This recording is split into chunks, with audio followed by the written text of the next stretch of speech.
Well, I'm alive, and I'm glad to say that I managed to stay up for every minute of TripleMania this past weekend. And what a show it was. You start to see more and more of the American influence. You're out there doing your best to make friends. You brought a whole pack of tortillas with yourself.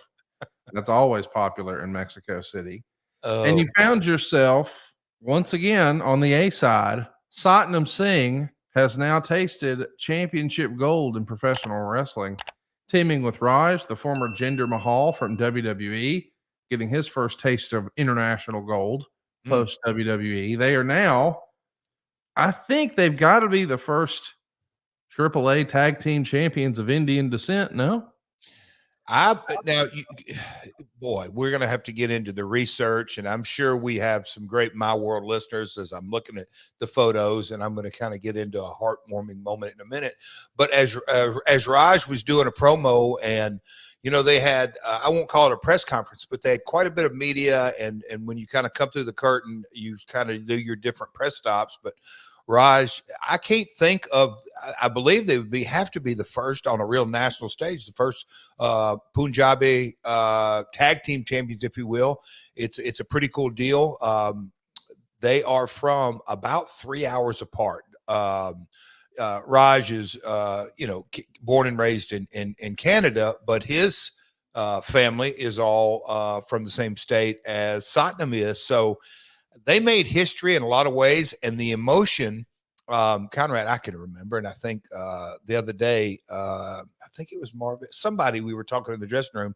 The first title I won, the Mid America title, it was, man, that belt was embarrassing. And Conrad, I don't even think if somebody paid you money, you would have taken that belt or gone like alone. But anyway, your first championship, it's always big. He'll always remember it.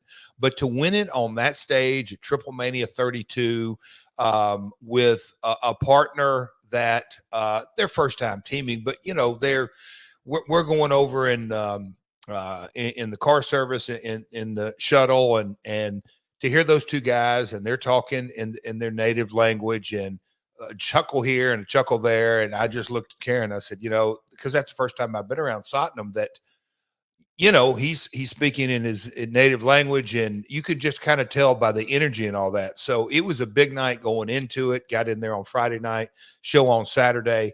And yeah, they came out tag team gold. And when Satnam, I'll just say this, when the news was delivered and then the execution of the match and coming through the curtain, and then I think the moment hit him backstage, I called him. I'm going to tell on him. He had the belt backstage. Karen got on me. She's like, be nice. But I kind of gave him a hard time. But he was kind of sinking it all in. And he did his, I'll call it Google search, and he saw the former champions of AAA tag team champions. And it just put a big smile on his face. So huge milestone. I mean, gigantic. If you look at his Instagram page and kind of look at the congrats and the comments, and it's a big, big deal. It was a huge night in TripleMania, all kinds of things we can talk about. But for Satnam Singh to win his first ever championship with a partner who is a brother from his country, and we'll call him Raj, but Jinder, and just his stats at WWE and notoriety and just everything that went with it. It was really, really, really a special night. Incredibly special moment for Satnam, and I am super glad that I was a part of it, got to witness it. And Satnam has seen the tortilla before. He's amazed at it. I'll just say that. Oh boy, It's amazing to think that Satnam Singh and Raj are now the AAA tag team champions. And I know that a lot of our listeners maybe don't keep up with AAA week in, week out. But let's not forget, these are the same titles that not that long ago were held by the Lucha Bros, Ray Phoenix and Pentagon. These are the same AAA titles that were held and defended on American television with FTR and the Young Bucks. And now it's Team India. Raj and Satnam Singh are the AAA champions.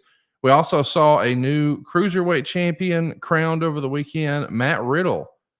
So yet another piece of American influence on the AAA program. And then I guess what we would call the co-main event, the Mega Championship, we saw the former Alberto Del Rio go ahead and capture the title from the former Dolph Ziggler, Nick Nemeth. I didn't see him losing, but he did.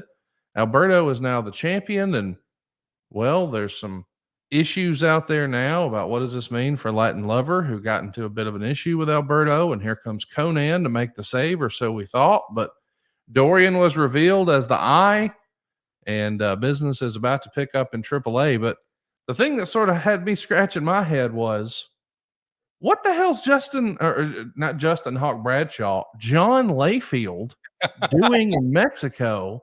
Like, this is a guy who 20 years ago was making a living dumping on Mexicans and Hispanic people and people at the border. And now here he is, an American south of the border in a Lucha Libre promotion. I thought he was a WWE guy. What in the world's going on here, Jeff? Oh, Connie,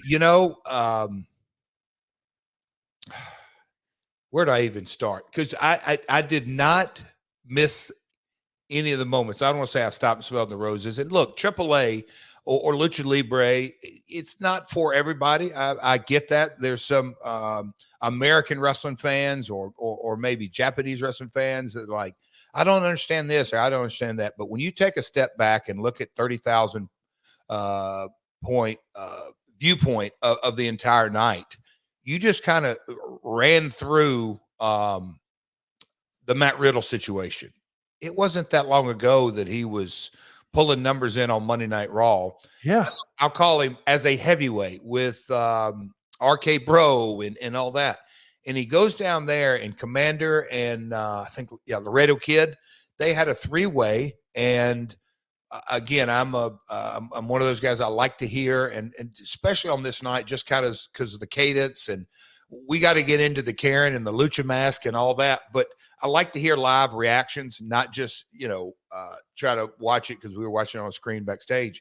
But that three-way tore the house down, Conrad. I didn't really want to miss sight of that. And then we got to get to the Vampiro. But I want to talk about Vampiro. But the thing that scratched my head, like I couldn't watch the show and not feel a WWE influence. I mean, for better or worse, I'm always going to associate you with WWE. I'm always going to associate Satnam with AEW. I'm always going to associate the former Jinder Mahal, the former Matt Riddle, and the former JBL, the former Nick Nemeth. I mean, there was such a heavy American influence. And I know that they're launching television here in the States, and so they do have some penetration television-wise. But JBL, man, that's a major curveball. It was huge. And, a buddy of mine in Mexico, it is like when they see JBL, and this is this is kind of what resonated with the Lucha Libre history. A lot of folks in Mexico, when they see JBL, they think of Eddie Guerrero, that kind of legendary feud here. Man, it had everything from top to bottom, and trying to put it all in, because from top to bottom, I don't want to say they threw curveballs. That's not the right thing, but the overall presence, and that's why my brains are kind of spinning. You talked about the American influence. I really thought, I'll call it the international or the Americans, because we didn't even get into the Royal Rumble style match they had, and they had a Japanese legend and all kinds of things. But the JBL kind of integration and what he stood for, the tall Texan American and all that, was I thought it just integrated.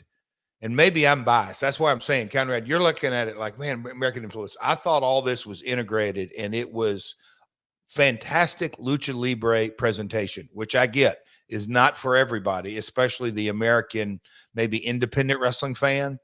And I totally understand that. But man, what a presence from top to bottom of the card. It's kind of what I'm saying.